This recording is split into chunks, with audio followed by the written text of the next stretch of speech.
So last time we talked about more definitions and properties of subsets and their cardinality.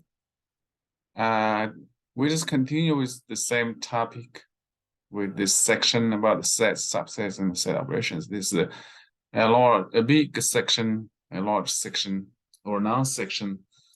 We need to talk different aspects of set. And so all the basic definitions are in this section. So we need to learn this pretty much in detail and accurately, the concepts. We're going to start from power sets today. So what is the power sets? So let's say we have a set S, and then we can write down, the subsets of S. We just pick up some of the elements and form, some other sets, and those are the subsets of set S. If you just, find all the subsets of the set S, and this new set of all the subsets of set S is called the power set of S. So the power set of S is the set itself, and the elements of this power set are the subsets of the set S. So just make sure, the elements of the power set are the subsets of S.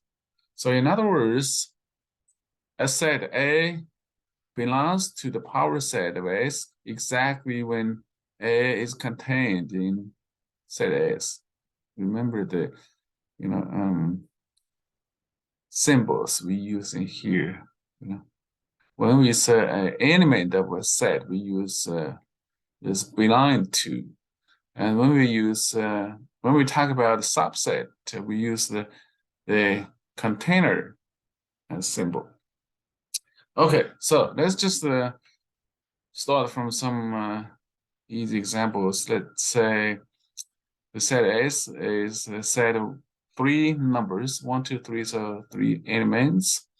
We used this example before quite a bit. Then you just find all the subsets of this set and put those in another set. And we call the new set the power set of S.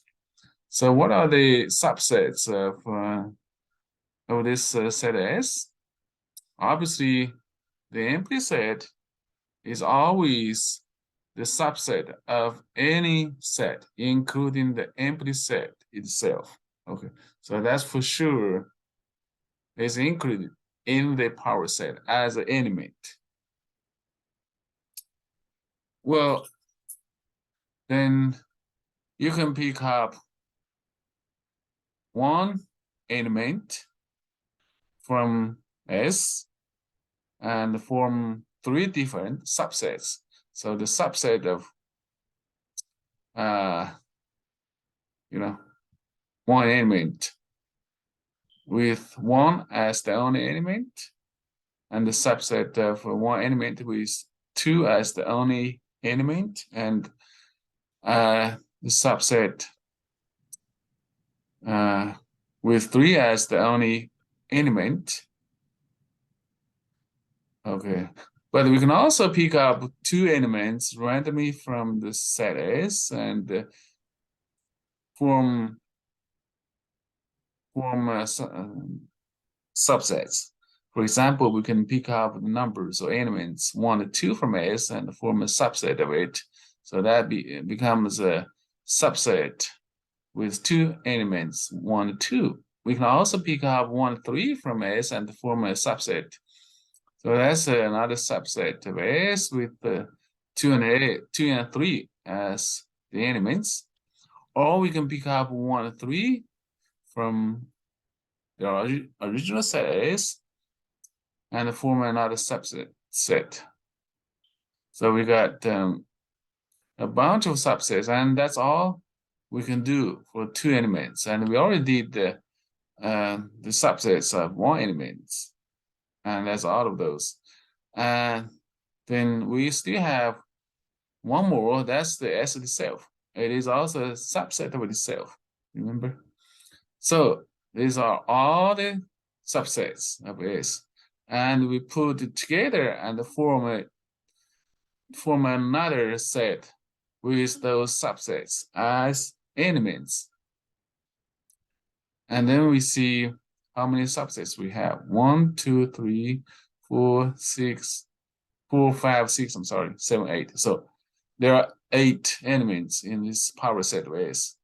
Or the cardinality of the power set S is 8. You can do any other, power set for any set. This is just a simple example to illustrate the concept of the power set.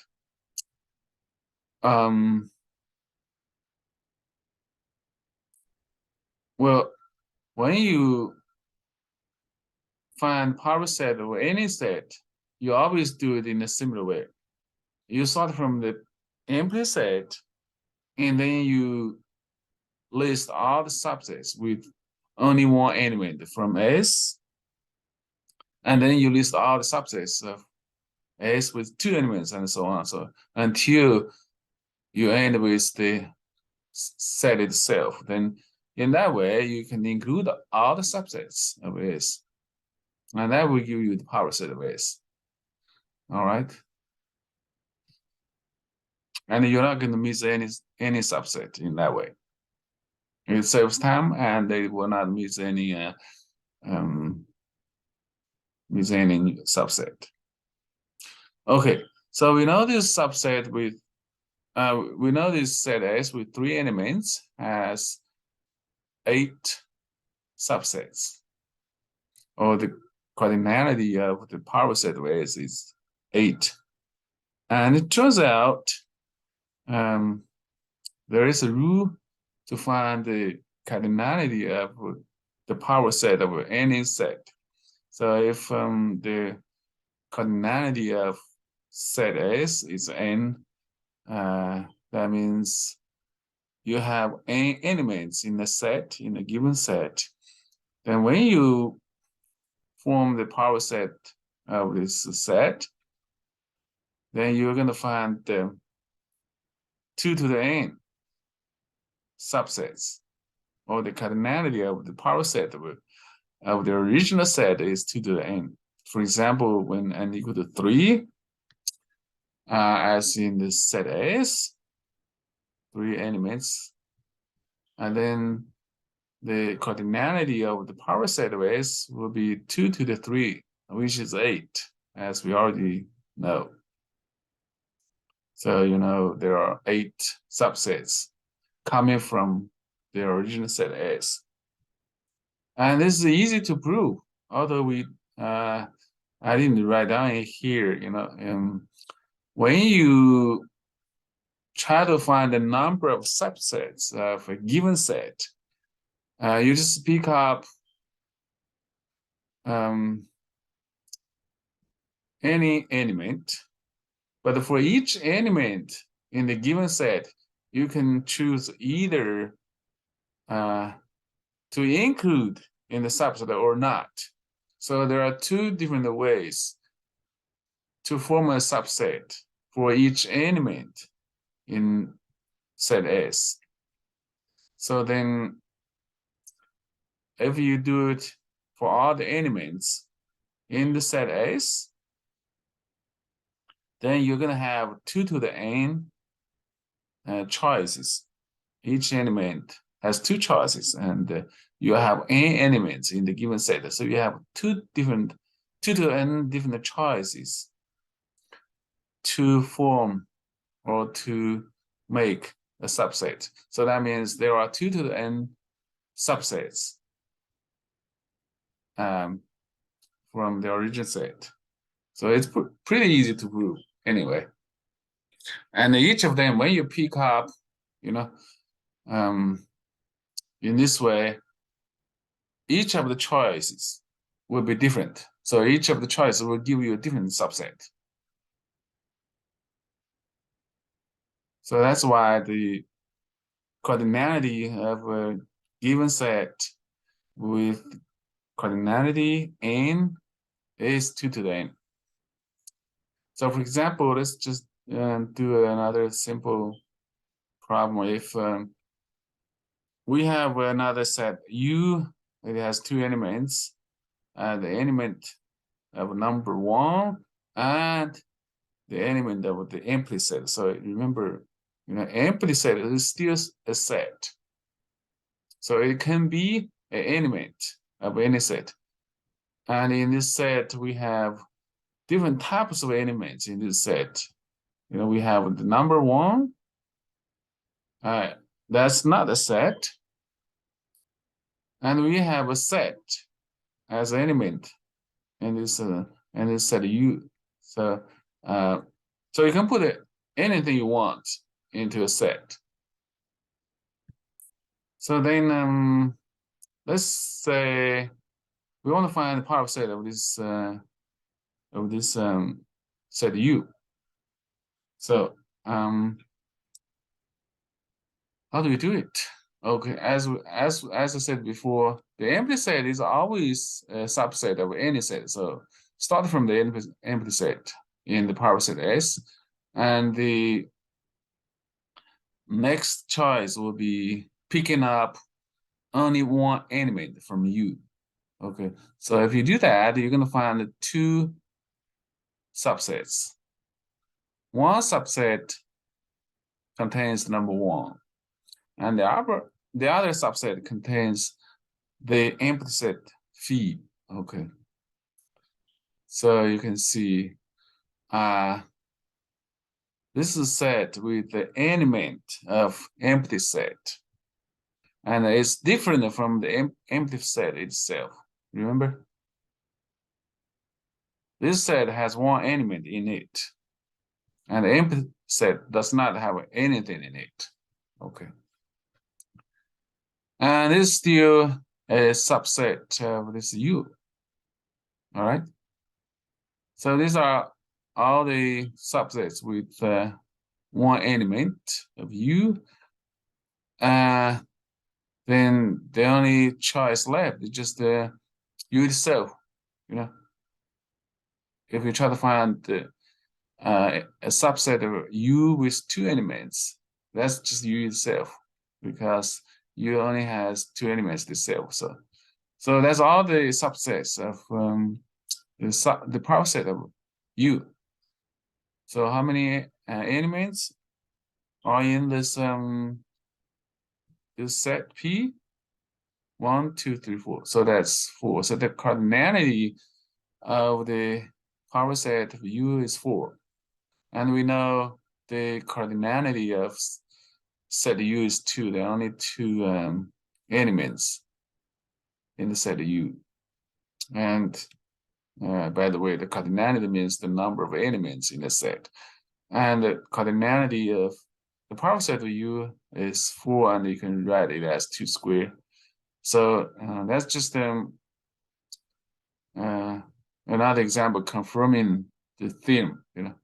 If we pick up n to 2, then 2 squared is just 4. So that's consistent with the theorem. Of course, it has to be true. And the double vertical bar sandwiching the set is the notation for the cardinality of the set, as you know. Any questions for the power set and the examples on this page?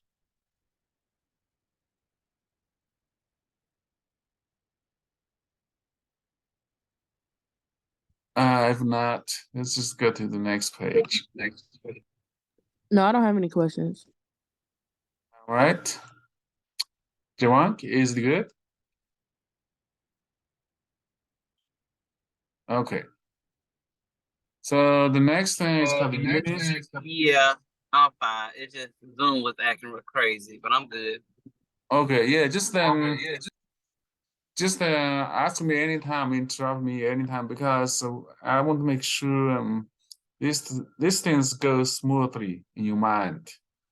I don't want any questions remaining in your mind because if you don't understand these things clearly, they will pile up and mess up your mind in the future,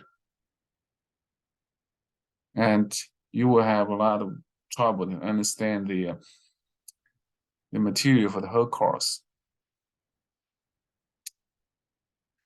Okay, so unions and intersections of sets, those are operations between sets, and you probably have learned it before. For example, if there are two sets S and T, the union of the two sets is the set with element X, where X is either from set S or from the set T. So it includes all the elements, both in S and T. In the diagram, we call it Venn diagram representation. You just include everything in both sets. But we need to learn, the point is we need to learn right this sets in the standard notation. We need to learn this notations. Okay, so that's the union. It's represented by symbol U, upper letter U. It means the union of the sets. The intersection of two sets is represented by flip down U, and it means the elements both benign S and T. Okay, so if you use the Venn diagram, then it is the intersection, exactly the area overlap between the two sets. All right. So there's a difference between here, this is the and. It means both has to be true. In previous definition for the unit, it's also, it can be either one.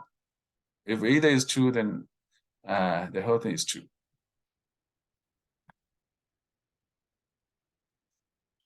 All right. So let's just do some simple example about unions and intersections. So this example says we need to find says P and Q with the coordinate P equal to 7 and the coordinate of Q equal to 9. Also, the coordinate of P intersecting Q is 5. So we need to find the sets P and Q first. And then the other question is, how big is the coordinate, or what is the coordinate of P union Q? So it doesn't say anything about P and Q themselves in detail, so you can assume anything, okay, to proceed.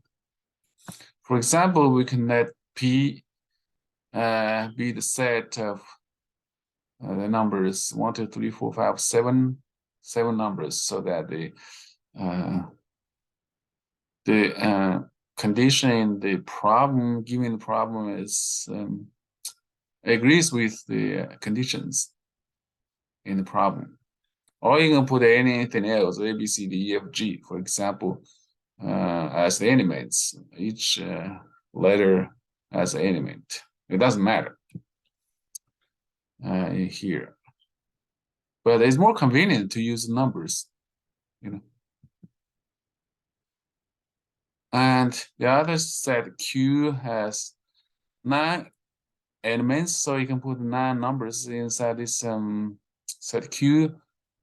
But you cannot put things randomly because it also says the cardinality of P in the second Q is 5.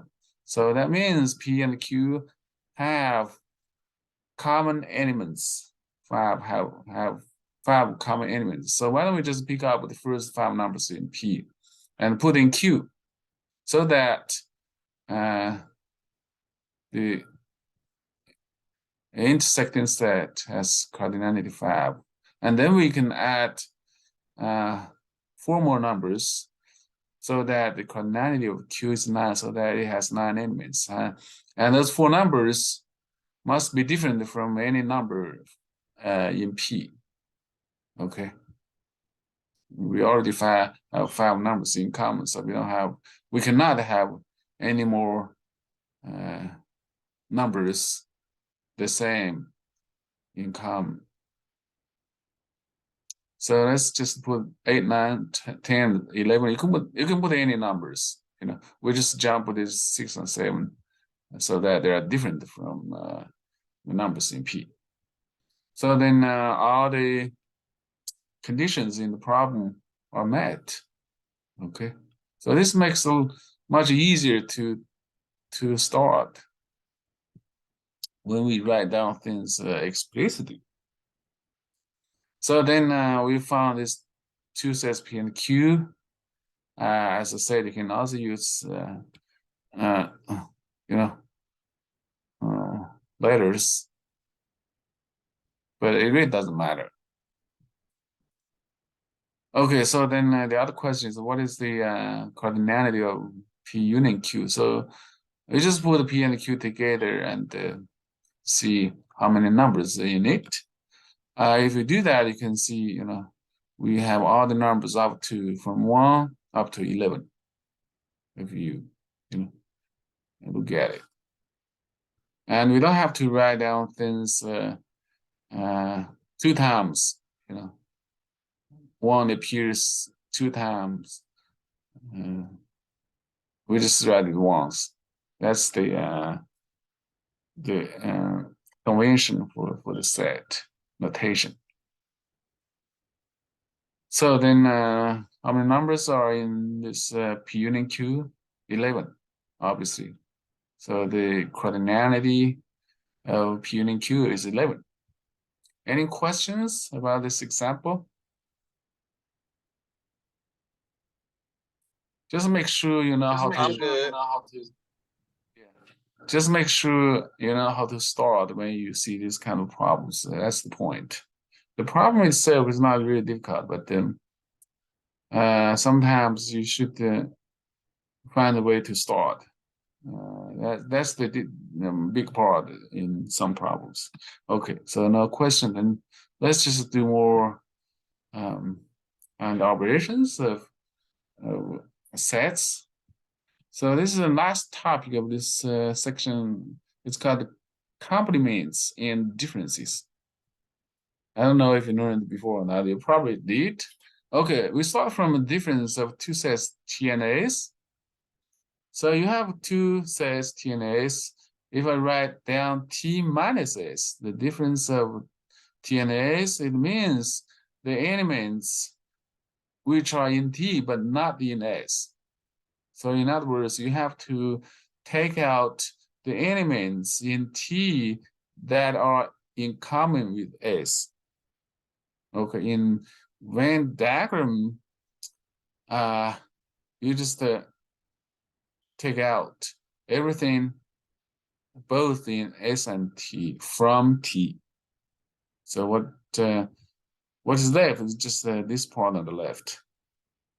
The marked region is the set T minus S. Okay, so that's a difference of 2 sets.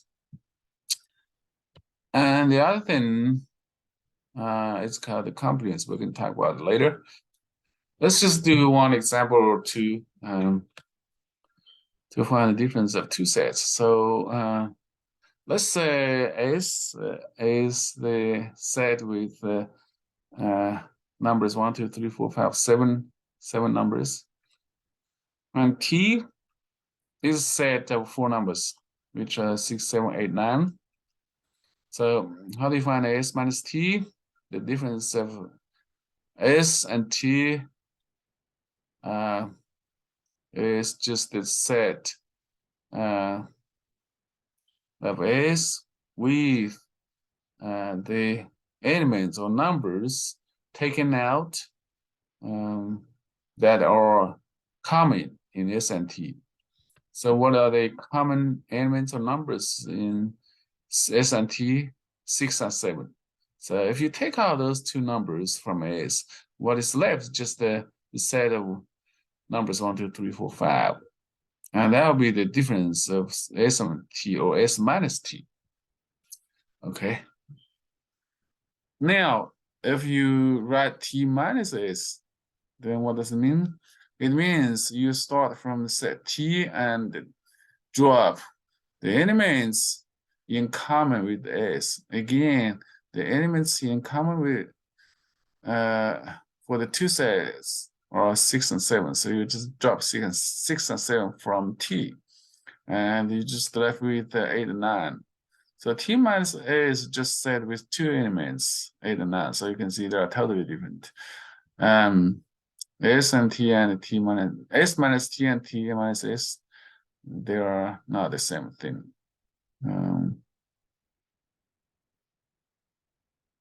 Just like when you do the composition of functions, remember, if you have two functions, you do composition with different orders. So suppose these are two different sets. When you do the composition of the two sets in the different orders, then you're going to get different results in general. And the same here for the difference of the sets of two sets of the two sets. Okay, so I guess that's pretty straight. And the next example is one that we just use some facts without even writing down the explicit sets. So what is given in the problem is the cardinality of set A is 16 and the cardinality of set B is 9. So A has 16 elements and B has 9 elements. And we know the cardinality of A intersecting B is 2. So there are 2 elements in common between A and B. And the question is asking what is cardinality of A minus B and the cardinality of B minus A. As we just showed, in the previous example on the same page, A minus B and B minus A, they are totally different. So you should get different numbers. So how do we do this problem? One way, of course, if you're not quite sure or you don't know how to start, then you just list the numbers in A and the numbers in B, or elements in both sets. And then, try to make the two sets A and B satisfying all the conditions in the problem. But you don't have to do it. But if you do, you don't find an easy way just to do it in the hard way. That will work.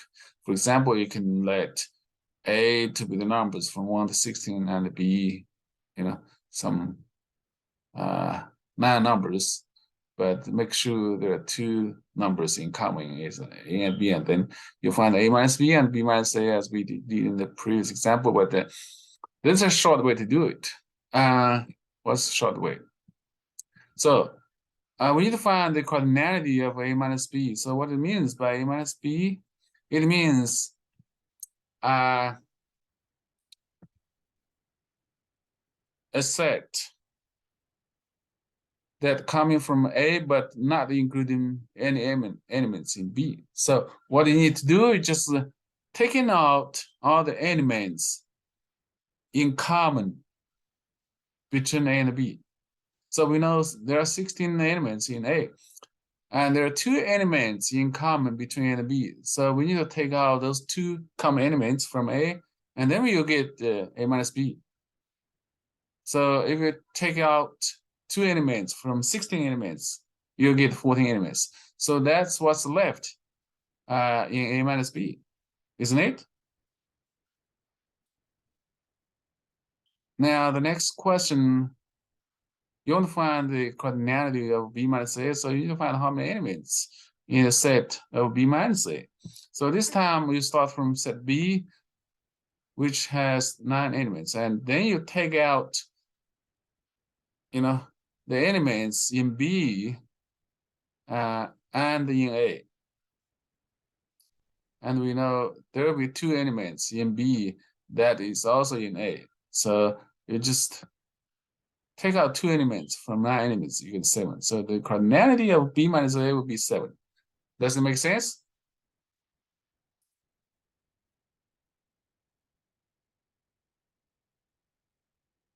Yeah, it do. All right. Okay, if there's no more we go to the next page. Okay. Actually, can you mute? I guess I guess I can mute it. Maybe if you can't. Oh, okay, it's muted. Okay, so this is the last thing in this section, the complements. So we have to introduce a new concept here, the universal set, okay, to talk about the complements. So if we are working inside some set U, then U is said to be the universal set of the problem. So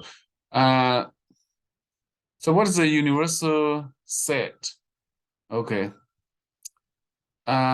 Is based on the problem you're working on. So the universal set will be different for each problem you're working on.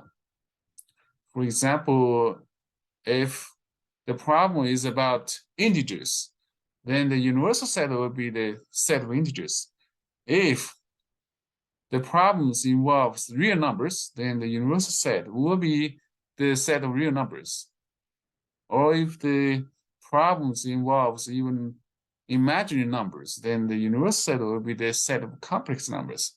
So the universal set is determined by the problem itself, but it's the largest set you can get within the context of a particular problem. Okay, so what is the complement then? Given a subset S of the universal set U, okay, so U is the universal set, the largest set in this problem. And then, of course, any set we are talking about will be a subset of U. Then you can subtract S from U, and that's defined as the complement of S, and denoted by the S bar. And we call this S bar the complement of S. So if you use the Venn diagram, you're just taking out the elements of S from U, and what is left is just called the complement. All right, so that's pretty straight. I think the definition is pretty easy. In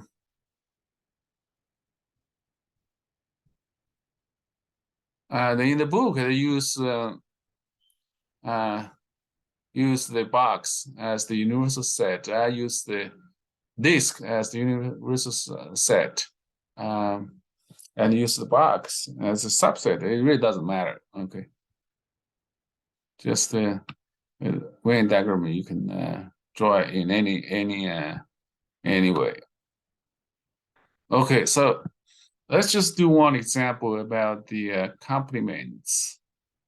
So suppose the U is the set, and that's the set of all natural numbers. So that's the universal set, okay? And we have a set P defined as a set of primes. So P includes the numbers 2, 3, 5, 7, all the prime numbers will form a set P. So what is P bar? The complement of P under this or inside this universal set N.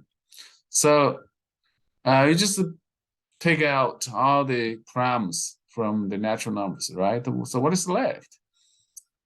So that will be the set of composite numbers plus 1. Remember, 1 is in the natural number set, and it is neither a prime number nor a composite number. Okay, just make sure you know that. So 1 will still stay in this P bar because it's not a prime. And then the other numbers will be all the composite numbers. So that's the P bar. Pretty straight. Any questions? It's nothing really hard in this section. I mean, in this example. If not, then we are done today for this class, and then I just see you in 10 minutes. Okay.